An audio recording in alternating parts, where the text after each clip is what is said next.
네, 안녕하세요. 네, 한국재혼가족협회의 대표자 이나영입니다. 반갑습니다. 오늘 오랜 시간 동안, 이렇게 장시간 동안, 이렇게 많은 분들이 끝까지 참석해 주셔서 너무 감사하고요.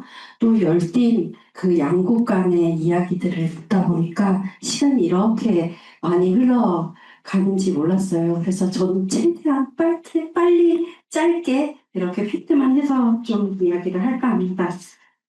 좀 전에 그 김효순 교수님께서 그 한국 재혼가족의 한국의 실태나 현황에 대한 부분들을 얘기를 했다면 저 같은 경우는 이제 연구 참여자를 통해서 어떻게 그 사례 구성을 하고 그 부분에 있어서 재혼가족뿐만 아니라 초혼가족이 어떻게 해서 삶을 이끌어가고 있는지 삶의 이야기에 대한 부분들을 들려드리겠습니다. 네, 연구 배경의 필요성에 대한 부분들을 잠깐 살펴보겠는데요. 먼저 기존의 잠깐만요.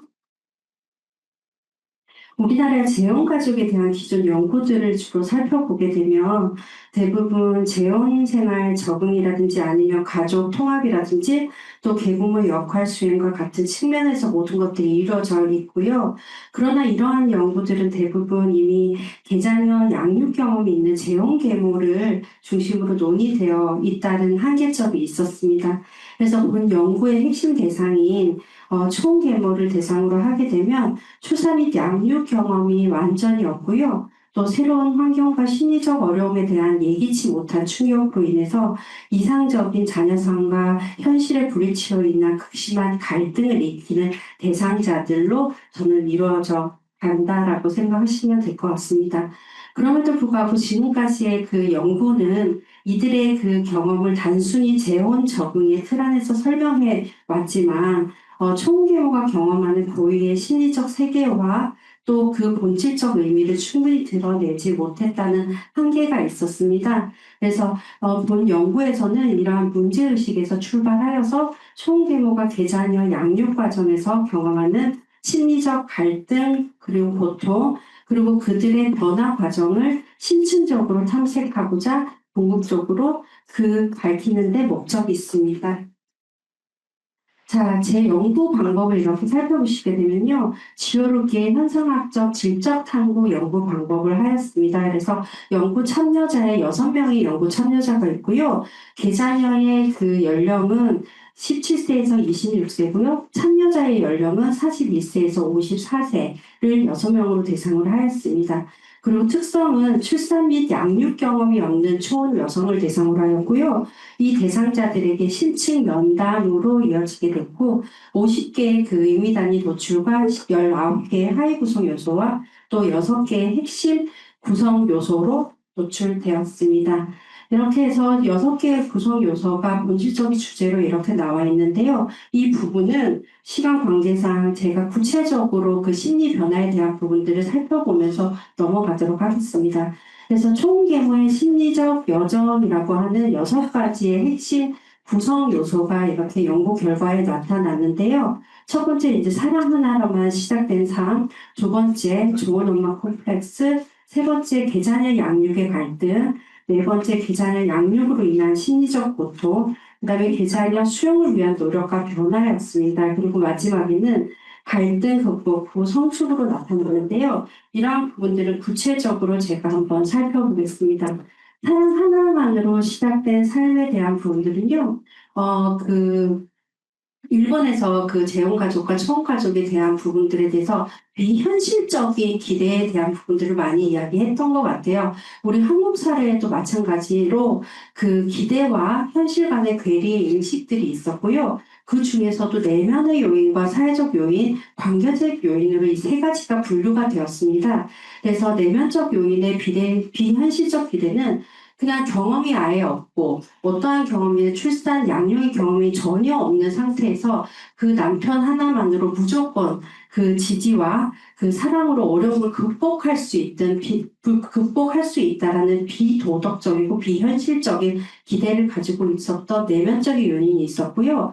또 사회적 요인에서는 낙인에 대한 방어였습니다. 그래서 사회적 인식이라든지 계모 편견과 시선에서 벗어나기 위한 완벽한 가족 문화에 대해서 증명하려고 하는 강박이 있었고요. 그리고 관계적인 요인에서는 끊임없이 그 좋은 엄마에 대한 콤플렉스를 가지고 있으면서 타인으로부터 인정받고 싶어하는 욕구들이 있었습니다.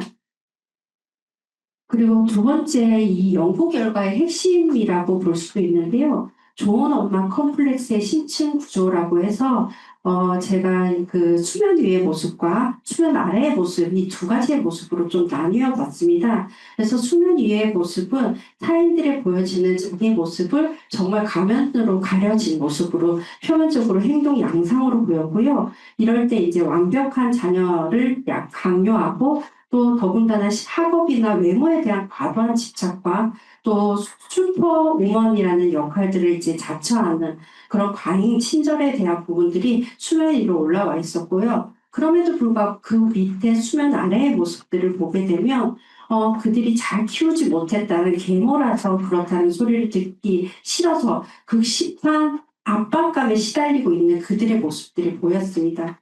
그리고 재혼 남성과 결혼했기 때문에 이런 여러 가지의 심리적 어려움들이 있고 압박감이 있었다라는 거에 대한 열등감과 수치감, 그리고 처절한 그 죄책감이라고 이야기하는데 여기서 말하는 그 실패에 대한 죄책감은요, 본인이 가지고 있는 좋은 엄마 콤플렉스에 대한 압박감이 너무 많다 보니까 이런 것들이 제대로 이루어지지 않을 때 다가오는 그 실패에 대한 그 처절한 죄책감이라고 볼 수 있겠습니다.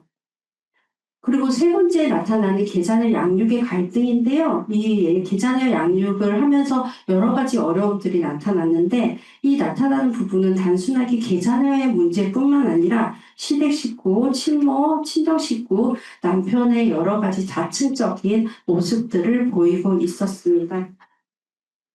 그리고 네 번째는 심리적 고통인데요. 여기서 나타나는 심리적 고통은 단순하게 마음적인 부분들만 있는 것이 아니라 심리적 고통에서 더 나아가서 신체와 증상까지 일어나는 그런 부분들이 있었습니다. 그래서 자세하게 한번 살펴보시게 되면요. 무너진 기대감, 남편의 태도와 계자녀에 대한 배신감으로 인해서 모멸감과 깊은 상처를 입게 되고요. 그 다음에 적응할 수 없는 시간 때문에 역할 수행과 강요된 희생에 대한 지독한 억울함이 있었고요.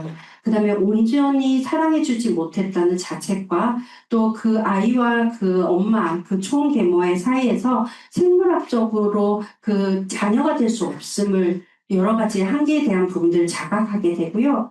또 미래에 대한 불안감이 있었습니다. 남편이 이제 사후에 그 혼자 남겨지거나 외면당할 것에 대한 극심한 두려움으로 인해서 미래에 대한 불안감을 가지고 있었고요. 그 다음에 다섯 번째 제가 좀 전에 이야기했던 것처럼 심리적 고통과 신체화 증상으로 이어지는 증상까지 그래서 극심한 스트레스로 인해서 뭐 극성 위염이 생긴다든지 아니면 알레르기 반응을 일으킨다든지 실제적으로 신체 고통들이 나타났습니다. 그리고 다섯 번째는 계자녀 수용을 위한 노력과 변화인데요. 이러한 그 무수한 그 고통 속에서 그럼에도 불구하고 자기 스스로의 살아남기 위해 하나의 방법으로 계자녀 수용을 위한 노력과 변화를 하게 됩니다. 그래서 자녀를 이해하기 위해서 혼자만의 처절한 노력들을 이제 하게 되는데요.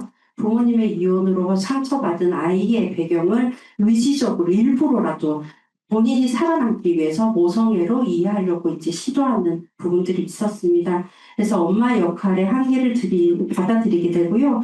또 생물학적 한계를 자각하게 되고 또 심리적 거리를 이제 두기도 하고 또 계자녀하고의 갈등과 여러 가지 어려움 속에서 그 갈등을 최소화하기 위해서 남편과 시댁과의 마찰을 줄이기 위한 하나의 본인만이 헌신할 수 있는 명확한 한계를 설정하는 그런 것들이 나타났습니다.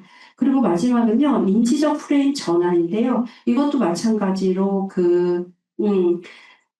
이 총 계모가 출산 양육의 경험이 전혀 없는 상태에서 심리적 고통과 신체화 증상을 동반하다 보니까 본인만이 살아남기 위해서 처절하게 노력하는 그 과정에서 기대에서 이제 수용으로 이어지게 되는, 그래서 결혼 초기에는 기대와 강박이 있었고요.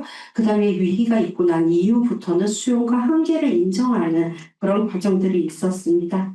그리고 마지막 단계인데요. 갈등 극복 후 성숙이에요. 그래서 모든 것들을 자녀를 이해하면서 수용하는 과정에서 스스로가 가지지 못했던 모성의 경험을 충족하게 되고요. 또 그럼으로 인해서 수용과 넓어지는 마음과 공간을 느끼게 되는 그런 상황들이 됩니다.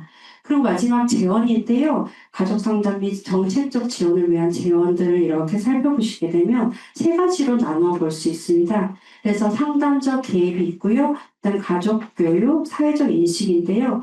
단순한 가족 화합을 강요하거나 지원하는 부분들도 있겠지만 총 경우에 아까 좀 전에 나타났던 것처럼 심리적인 것뿐만 아니라 신체화 증상으로 또 표현되는 부분들이 있기 때문에 이런 것들을 심리적 거리두기를 통한 그 전문적인 시스템을 구축하는 그런 부분들이 있어야 되고요. 또 가족 교육에 있어서는 비현실적 기대를 하고 있는 이런 현실적으로 바뀌어지는 인지 교육에 관련된 부분들도 있어야 되고요. 또 사회적 인식에 관련된 부분들은 계모는 나쁘다라는 편견이 없어져야 되고, 또 동일한 아픔을 겪는 초혼 계모 간의 안전한 그 연대 및 우리 지금 같이 그 자조 모임 같은 이런 부분들이 많이 활성화돼서 그들 위해서 좀 뭔가 좀 활발하게 좀 도움을 줄 수 있는 곳들이 많이 생겼으면 하는 제 바람입니다. 자, 그리고 마지막인데요. 제가 연구를 하다 보니까 초계모의 양육은 단순한 희생이 아닌 처절한 갈등 속에서 피어나는 자기 성숙의 과정이라고 볼 수 있습니다. 자, 오늘 이상으로서 발표를 마치겠습니다. 감사합니다.